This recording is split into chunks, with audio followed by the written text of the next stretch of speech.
자, 이번에는 밤사이 나온 투자 뉴스 한번 꼼꼼하게 확인해보면서 전략과 종목 챙겨가 보겠습니다. LNS홀딩스 김선영 대표, 교보증권 윤여민 팀장과 함께합니다. 어서 오세요. 맞습니다. 네, 투자 뉴스 화면을 통해 만나보시죠. 삼성 SDI가 LG 에너지솔루션에 이어 중대형 원통형 배터리 시장에 뛰어듭니다. 충남 천안 공장의 파일럿 라인을 신설하고 내년 상반기 샘플을 생산하는 게 목표입니다. LG화학이 분리막 사업을 본격화합니다. 일본 도레이와 합작사 설립을 마무리하고 생산 라인 구축에 돌입합니다. 국세청이 BTS의 소속사 하이브에 대한 정기 세무조사에 착수했습니다. 이번 조사는 하이브 설립 이후 처음 받는 세무조사로 서울지방국세청은 하이브의 사업 전반에 대한 사안을 들여다볼 예정입니다. 5월 유럽의 자동차 판매량이 전년 동기 대비 감소했음에도 현대차와 기아의 판매량은 전년 동기 대비 9.8% 증가했습니다. 현대차 기아의 올해 유럽 시장 점유율은 작년 같은 기간보다 2.5%포인트 올랐습니다. 국제유가 상승에 따라 국제선 항공권에 부과되는 유류 할증료가 또다시 역대 최고치를 경신했습니다. 편도 기준으로 최대 34만 원 가까이 인상되며 소비자가 내야 하는 항공권 총액도 인상될 전망입니다.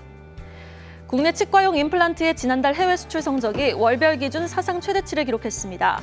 5월 국내 치과용 임플란트의 수출 금액은 전년 동기 대비 55.1% 늘어 중국 셧다운에도 견조한 수요를 재확인할 수 있었다는 평가입니다.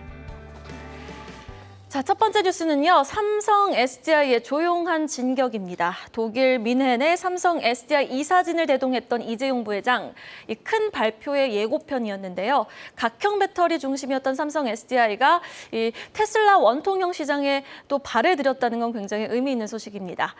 이제 개발에 들어간다는 거죠, 대표님? 네, 맞습니다. 말씀하신 대로 삼성 SDI가 기존에는 LG 에너지 솔루션에 이어서 이제 중대형 원통형 배터리 시장에 뛰어든다는 그런 소식이 좀 나왔습니다.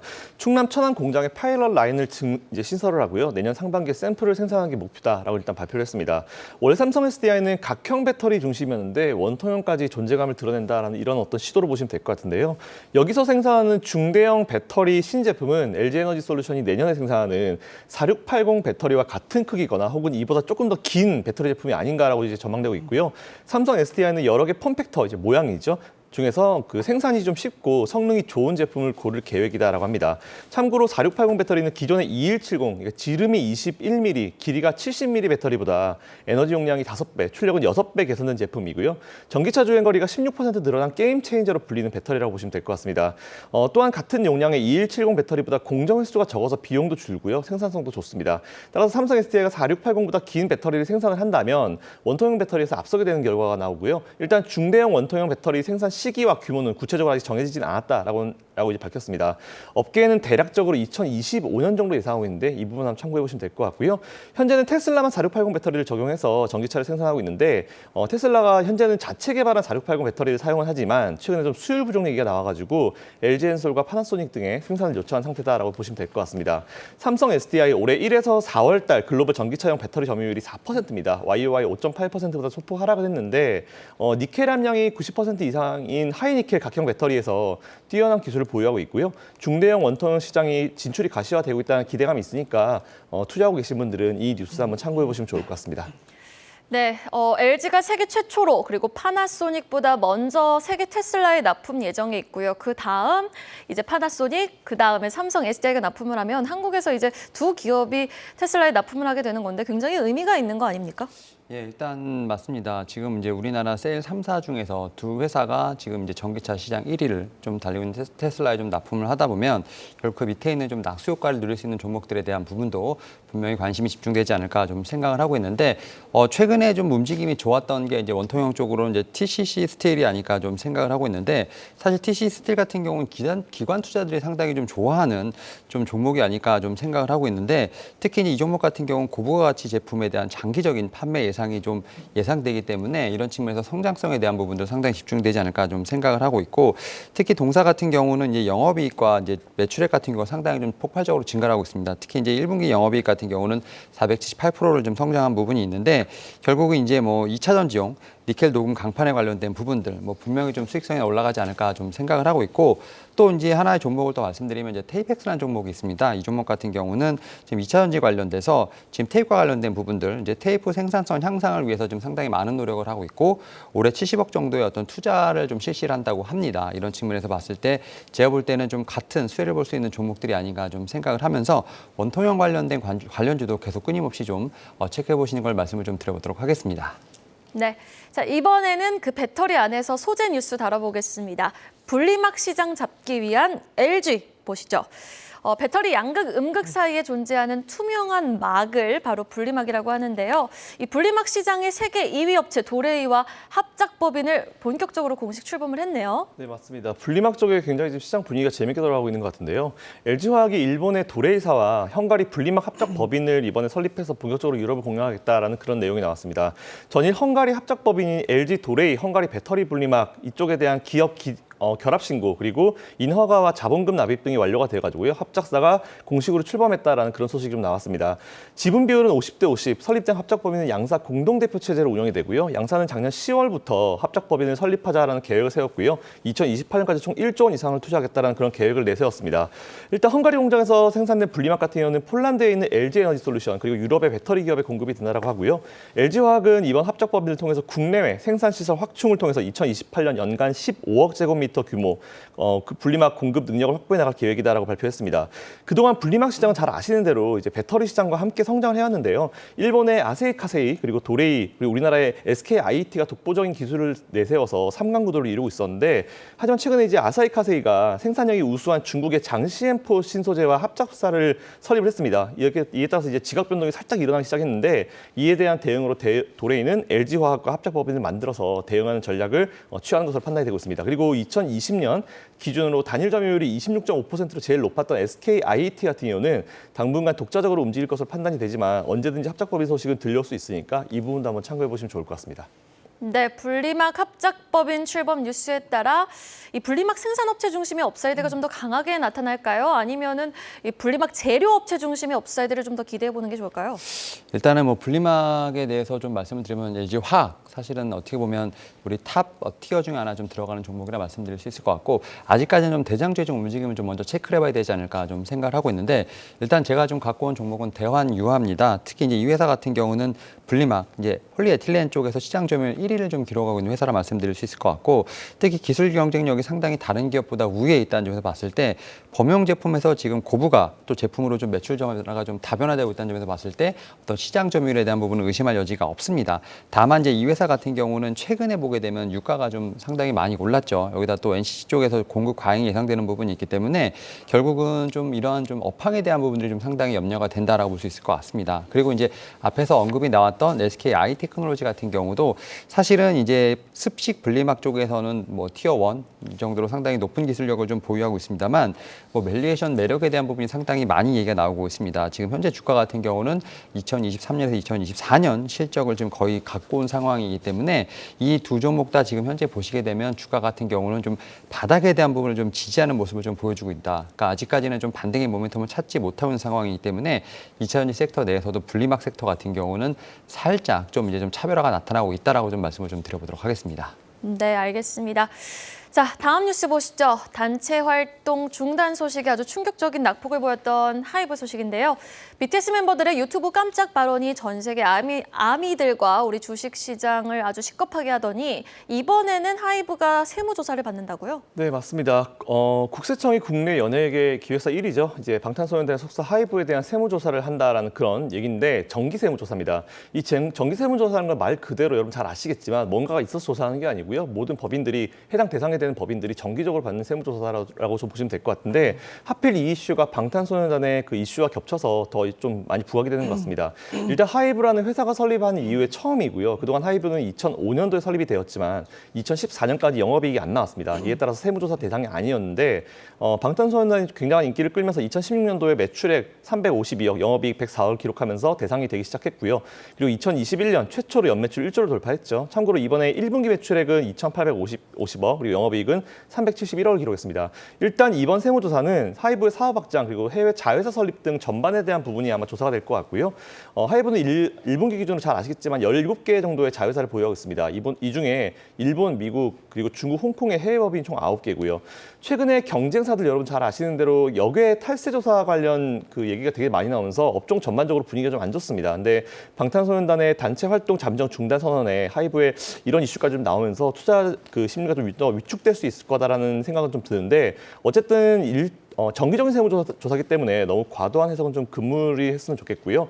그저께 24.87% 급락 이후에 어제는 2.07% 상승 마감했는데 앞으로 추가 반등 여부에 대한 부분은 우리가 좀 같이 생각을 좀 해봐야 될 것 같습니다.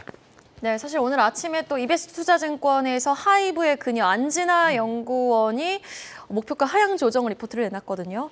이 사실에서 또 회사 측에도 해체는 전혀 아니라고 적극적인 해명도 했고 군입대 리스크가 몰랐던 문제도 아니었는데 주가 지금 과도한 낙폭 보이고 있습니다. 지금 시점에서 좀 리스크 관리가 필요할까요? 일단은 하이브 같은 경우는 일단은 좀 리스크 관리가 좀 필요하지 않을까라는 좀 생각을 하고 있고 최근에 좀 시장 같은 경우는 좀 악재에 좀 민감하게 좀 반응을 하는 시장이기 때문에 오히려 저는 이제 이 같은 엔터테인먼트 쪽에서도 좀 다른 종목들에 대한 눈길이 좀 필요하지 않을까 좀 생각을 하고 있습니다. 사실 저는 이제 엔터테인먼트가 좀 하반기에 강하게 튀어오를 수 있는 좀 리오프닝 관련된 대장주로 좀 생각을 하고 있는데요. 특히 이제 하이브를 제외하고라도 JYP라든지 SM 또 YG 엔터테인먼트 같은 경우는 지금 이제 음반, 공연, 기획상품, MD 관련된 부분에서 좀 실적 개선세가 좀 충분히 이루어질 것이라고 좀 생각을 하고 있습니다. 특히 이제 뭐 기업들 이제 종목들 같은 경우 여러 이제 가수들이 있습니다. 그런 가수들이 이제는 좀 속속들이 이제 컴백을 하는 상황이죠. 특히 이제 SM 같은 경우는 뭐 NCT, 그다음에 YG 같은 경우 블랙핑크, 뭐 BTS는 지금 이제 어떻게든 컴백을 했죠. 그런 측면에서 봤을 때 지금 해외 공연에 대한 일정이 좀 쫙 나오고 있는 상황이죠. 이에 따라서 해외 공연에 대한 부분들뿐만 아니라 특히 이제 음반 수익 같은 경우도 상당히 고공행진을 하고 있다는 측면에서 봤을 때 오히려 지금의 어떤 주가들은 저평가 구간이 아닐까 좀 생각을 하고 있습니다. 이에 따라서 하이브 같은 경우는 좀 리스크 관리를 좀 해야겠지만 다른 3사죠. 지금 뭐 SM이라든지 YG 엔터테인먼트 같은 경우는 오히려 저평가 매력에 대한 어떤 그런 부분을 좀 관심을 가져야 되지 않을까 말씀을 좀 드려보도록 하겠습니다. 네, 알겠습니다. 자, 마지막 뉴스는요. 유럽이 애정하는 현대차입니다. 유럽에선 테슬라 전기차보다 우리 현대차 전기차가 더 잘 팔리고 있다. 뭐 아이오닉 5는 없어서 못 판다라는 뉴스가 연일 들리더니 5월 판매 성적이 굉장히 좋았다라는 소식이네요. 네, 맞습니다. 오늘 아까 보니까 테슬라가 가격을 또 올렸다라는 그런 내용도 나왔는데요. 이와 함께 관련 내용 좀 살펴보겠습니다. 현대차와 기아차가 지난달 유럽 시장에서 이제 96,000대를 총 판매를 했습니다. 이에 따라서 10% 가까이 증가했다라는 그런 실적을 거뒀다는 평가를 좀 받고 있는데 이 중 전기차 모델인 아이오닉 5 그리고 EV6의 누적 판매량도 5만 대를 넘어섰다라는 그런 내용이 나왔습니다. 지난달 현대차와 기아차 같은 경우는 각각 한 5.1%의 점유율을 차지하면서 전체적으로 이제 전년 동월 대비 2.1%포인트 늘어난 10.2% 점유율을 기록을 하고 있고요. 전월 10.7%에 이어서 10% 점유율을 계속 유지하고 있다라는 부분 체크해 보시면 좋을 것 같습니다. 일단 현대차 관계자가 전체 시장의 판매가 현재 역성장인데도 불구하고 판매 확대로 점유율이 상승했다라고 이제 전해왔고요. 참고로 현대제 기아차 같은 경우는 1월에서 5월 누적 유럽 판매 실적이 45만 4,560세대로 전년 동기 대비해서 17% 정도 증가한 수치다라고 보시면 될 것 같습니다. 이 가운데 10% 시장 점유율을 기록하고 있는 상황이니까 앞으로도 좀 계속 우리가 기대를 좀 해봐도 될 것 같고요. 관련주를 한번 여러분들 다 한번 체크해 보셔가지고 투자를 해보셔도 좋지 않을까라고 생각하고 있습니다.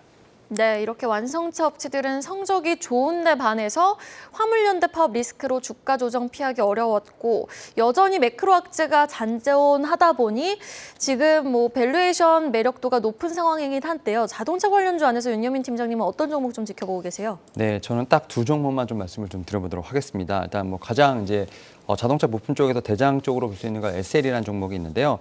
최근에 보게 된다고 하면 상당히 좀 힘든 시장에서도 연기금 계속 매수를 하고 있다라고 말씀드릴 수 있을 것 같고, 뭐 실적적인 측면에서 봤을 때도 지금 이제 매출액 같은 경우는 전년 대비 1분기에 34% 정도 증가한 모습을 보여줬습니다. 그리고 이제 올해 현대차, 기아 전기차 모델 6종에 지금 LED 램프를 좀 납품을 하는 상황이라 말씀드릴 수 있을 것 같고, 또 최근에 이제 포트폴리오 다변화를 위해서 이제 전기차 배터리 관리 시스템이죠. BMS에 지금 납품을 통해서 신규 어떤 포트폴리오 포트폴리오 지금 신규 비즈니스를 좀 하고 있는 상황이기 때문에 제가 볼 때 이런 상황에서 좀 충분히 대장주로 나설 수 있지 않을까 좀 말씀을 드려보도록 하겠습니다. 그리고 두 번째로 이제 화신이라는 종목인데요. 특히 화신 같은 경우는 지금 현대차의 미국 전기차 공장 건설에 좀 상당히 수혜를 예상되는 종목이라 말씀드릴 수 있을 것 같은데요. 특히 현재 OEM 쪽에 좀 배터리 케이스 발주가 좀 시작되기 때문에 좀 구조적인 수혜가 좀 예상이 된다라고 말씀드릴 수 있을 것 같습니다. 특히 이제 화신 아메리카 같은 경우도 지금 매출이 상당히 늘어나고 있는 부분들, 결국 이제 실적에 대한 부분들이 턴어라운드가 좀 일어나는 부분이 있기 때문에 지금 현대차 관련된 현대차, 기아 어떤 대장주의 어떤 움직임도 좋겠습니다만 그 밑에 단에 있는 SL, 화신도 같이 좀 관심을 두고 좀 보시면 어떨까 말씀을 드려보도록 하겠습니다. 네, 사실 제가 오늘 진행하는 내내 좀 활기차게 진행을 해봤지만은 그렇게 썩 즐겁지 못한 시장이었습니다. 간밤 또 한 번 꼬꾸라졌던 뉴욕 시장이었는데 과연 오늘 시장 좀 어떻게 챙겨가야 되는 건지 하방 변동성 얼마나 좀 더 염두에 둬야 되는 걸까요, 김선영 대표님? 네, 오늘 제가 준비한 내용은 아직 확신을 가지지 못한 시장, 양극단 전략 유지라는 말씀을 좀 드려봤는데요. 어제 미증시 보시면 많이 빠지긴 했지만 그 변동성이 크지는 않았습니다. 계속 이제 일정 수준으로 계속 흘러왔고요. 다행히 지금 미선물이 좀 반등을 하고 있습니다. 일단 이런 변동성 자체는 미국은 어쨌든 올해 중간 선거까지는 계속 이어질 수 있을 거다라는 말씀을 계속 드려왔기 때문에 이 부분 체크해 보시면 될 것 같고요. 상대적으로 우리나라 오늘 증시가 좀 강한 모습을 좀 보여줬으면 좋겠는데 우리나라는 미국이나 마찬가지로 지금 마진콜 때문에 중간중간 주가가 갑자기 내려앉는 부분은 어쩔 수 없을 것 같습니다. 하지만 우리나라는 이거를 받아주는 세력이 없어서 최근에 주가가 강하게 반등하지 못하고 있는데 이런 기술적인 부분으로 나오는 물량들은 정말 어쩔 수 없이 강제 청산당하는 물량이기 때문에 의도된 물량이 아니기 때문에 이 부분 잘 파악하셔가지고 지금 잃을 거는 실적밖에 없다라는 말씀 드리면서 그대로 투자를 어렵지만 좀 이어가시고 힘을 내셨으면 좋겠다라는 말씀 드리겠습니다. 네, 윤여민 팀장님의 전략까지 들어보죠. 사실 이제 FOMC가 보통 이제 결과가 나오는 그 주간은 사실 좀 변동성이 상당히 강하다 말씀드릴 수 있을 것 같습니다. 사실 결과에 대해서 하루는 긍정적으로 또 하루는 좀 어떻게 부정적으로 해석하는 어떤 그러한 경향이 있기 때문에 좀 미국의 좀 시장 같은 경우는 좀 이번 주 변동성이 있지 않을까 생각을 하고 있고 더군다나 이제 금요일 옵션 만기일이 있기 때문에 그런 변동성이 더욱더 추가되지 않을까 좀 생각을 하고 있습니다. 특히 이제 우리나라 같은 경우는 좀 단기적으로 대응을 했을 때는 어떤 이러한 좀 악재를 좀 받을 수 있는 영향이 상당히 크기 때문에 좀 기술적 반등이 있을 때마다 주식 비중을 좀 축소하시는 전략 좀 유효하지 않을까 말씀을 좀 드려보도록 하겠습니다. 네, 금요일 투자 뉴스와 전략 LNS홀딩스 김선영 대표 그리고 교보증권 윤여민 팀장과 함께 봤습니다. 오늘 말씀 고맙습니다. 감사합니다.